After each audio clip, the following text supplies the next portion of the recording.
بسم اللہ الرحمن الرحیم. السلام علیکم ویورز، میں ہوں حیدر حیات خان.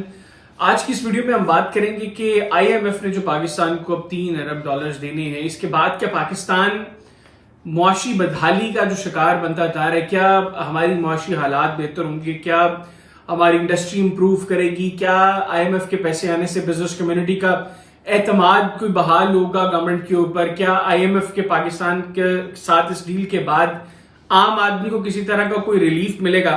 ان تمام چیزوں کو ہم ڈسکس کریں گے.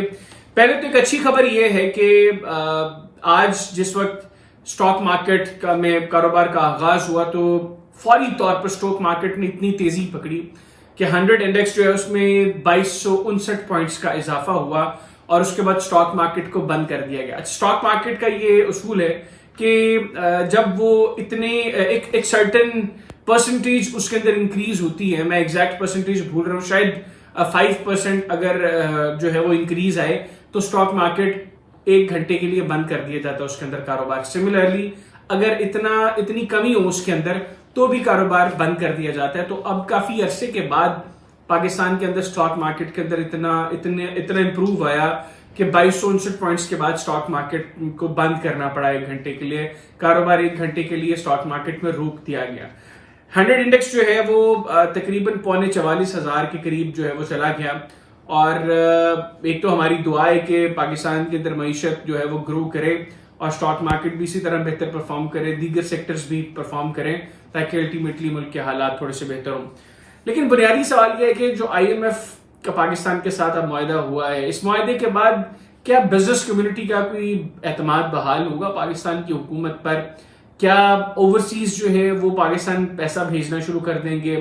کیا آئی ایم ایف اور پاکستان کے معاہدے کے بعد عام آدمی کو کوئی ریلیف ملے گا؟ ان 3 چیزوں کو ہم ڈسکس کریں گے. سب سے پہلی بات تو ہم کرتے ہیں کہ بزنس کمیونٹی کا کوئی اعتماد بحال ہوا، کیونکہ الٹیمیٹلی معاملات آئی ایم ایف کے پیسے سے تو چل رہے نہیں ہیں. معاملات کو چلانے کے لیے اور بڑے فیکٹرز ہیں جس میں بڑا کلیدی کردار ڈیفینیٹلی ہماری بزنس کمیونٹی کا بھی ہوگا. ایک تو یہ کہ آئی ایم ایف کے ساتھ اس معاہدے کے بعد بزنس کمیونٹی کا اعتماد کسی طرح کوئی بحال نہیں ہوا. ایک تھوڑا سا کہہ لیں کہ ماحول میں تھوڑی سی بہتری ضرور آئی ہے، لیکن وہ اس طرح آئی ہے کہ جو ہم کہہ رہے تھے کہ ڈالرز کی بہت زیادہ کمی ہے اور حکومت جو ہے وہ بڑا ڈر رہی تھی ہر اعتبار سے. دیگر ممالک جو ہیں اور دیگر جو فائنینشیل انسٹیٹیوشنز ہیں وہ پاکستان کے ساتھ کسی طرح کی کوئی کانٹریکٹ میں نہیں جا رہے تھے. اس لحاظ سے تھوڑے سے حالات بہتر ہوئے ہیں. لیکن overall I M F کی شرائط کے اندر بہت سی ایسی چیزیں ہیں، جس طرح پیٹرولیم مصنوعات کی قیمتوں کے اندر وہ کہہ رہے ہیں کہ اضافہ نہیں کرنا. آپ نے جو ہے یہ گیس کے اوپر اب آنے والے دنوں میں اس کی گیس کی قیمتیں جو ہیں ان کو انکریز کر دیا جائے گا.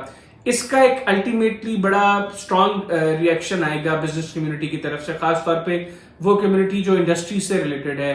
اگر پیٹرولیم مصنوعات کی قیمتوں میں اضافہ ہوتا ہے تو ڈیفینیٹلی ہماری انڈسٹری کو بڑا افیکٹ ہوگا اس سے. اگر ہم گیس کے قیمتوں میں اضافہ کرتے ہیں اس کا ایک اپنا امپیکٹ ہوگا، اس کا بڑا فرق پڑے گا. تو ان تمام چیزوں کا جو ہے وہ فرق پڑے گا اور اس سے ہماری انڈسٹری، ہماری بزنس کمیونٹی وہ ٹھیک ٹھاک متاثر ہوگی. تو سب سے پہلی چیز تو یہ کہ آئی ایم ایف کے پاکستان آنے سے بزنس کمیونٹی کو کسی طرح کا کوئی ریلیف نہیں ہے. دوسری اب ہم بات کریں گے کہ آئی ایم ایف کے پاکستان آنے سے کیا اوورسیز کا پاکستان کی حکومت پر کسی طرح کو کیا اعتماد بحال ہوا ہے؟ ایسی کوئی چیز نہیں ہے. ہم دیکھ رہے ہیں کہ گزشتہ چند مہینوں سے بتدریج ریئل اسٹیٹ سیکٹر گرتا جا رہا ہے اور اس کی بڑی وجہ ایک تو یہ کہ پاکستان کے اندر چونکہ پولیٹیکل انسٹیبلٹی ہے، اس کا بڑا ایک ڈائریکٹ امپیکٹ اکنامک انسٹیبلٹی کے اوپر ہے. سیکنڈ، اوورسیز کا ایک بڑا طبقہ عمران خان صاحب کے ساتھ خود کو ایسوسیٹ کرتا ہے، پاکستان تحریک انصاف کے ساتھ خود کو ایسوسیٹ کرتا ہے. تو رائٹ ناؤ چونکہ عمران خان صاحب اور پاکستان تحریک انصاف زیر عتاب ہیں اور پاکستان کے اندر اکنامک حالات بہتر نہیں ہو رہے، تو وہ چنک جو اوورسیز کے تھرو ریل اسٹیٹ میں یا دیگر کسی بھی سیکٹر کے اندر انویسٹ ہوتا تھا، ہم اس کا بھی ایک بڑا سیکشن مس کر چکے ہیں. اور آئی ایم ایف کے ہونے یا نہ ہونے سے اس کا کوئی تعلق نہیں ہے. میں بارہا یہ کہہ چکا ہوں کہ اوورسیز پاکستانیز بہت کیپیسٹی رکھتے ہیں پاکستان کی معیشت کو ٹھیک کرنے کے حوالے سے. تو یہ جو دوسرا سیکشن ہم نے آج کے پروگرام میں رکھا، ایک تو بزنس کمیونٹی، دوسرا اوورسیز، تو اوورسیز کے اوپر بھی کوئی امپیکٹ نہیں ہوگا. تیسری امپورٹنٹ چیز کہ آئی ایم ایف کے پاکستان کے ساتھ اس ڈیل کے بعد کیا عام آدمی کو کسی طرح کا کوئی ریلیف ملا ہے؟ تو نہیں جناب. عام آدمی کے لیے اب مزید بری خبریں ہوں گی آنے والے دنوں میں. جس طرح میں نے آپ کو پہلے کہا کہ اب رشین آئل بھی چونکہ پاکستان آ رہا ہے, جو عالمی مارکیٹ میں جو پیٹرولیم مصنوعات کی قیمتیں ہیں, عالمی مارکیٹ میں جو فی بیرل پیٹرول جس ریٹ پر سیل ہو رہا ہے اس سے قریب $15 فی بیرل ہمیں رشیا نے کم جو ہے ریٹ کے اوپر پیٹرول دیا ہے.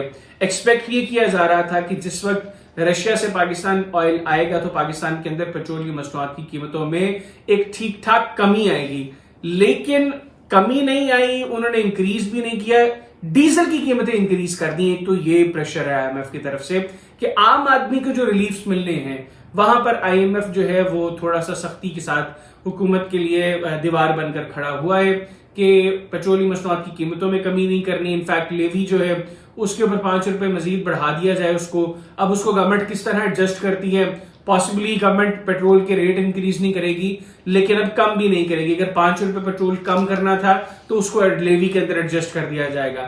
سملرلی جو اب لوگ بھی باتیں کر رہے ہیں کہ روس سے تیل جو ہے وہ سرسوں کا تیل آیا ہے کہ حکومت پیٹرولیم مصنوعات کی قیمتوں میں کمی نہیں کر رہی, اس کی ریزن یہی ہے کہ IMF نہیں چاہ رہا. پھر اب یہ بھی خبر آ گئی ہے کہ گیس کی قیمتوں میں بھی اضافہ ہوگا, تو گیس کی قیمت میں اضافہ ہوگا تو عام آدمی کے لیے اس میں بھی پرابلم ہوگی.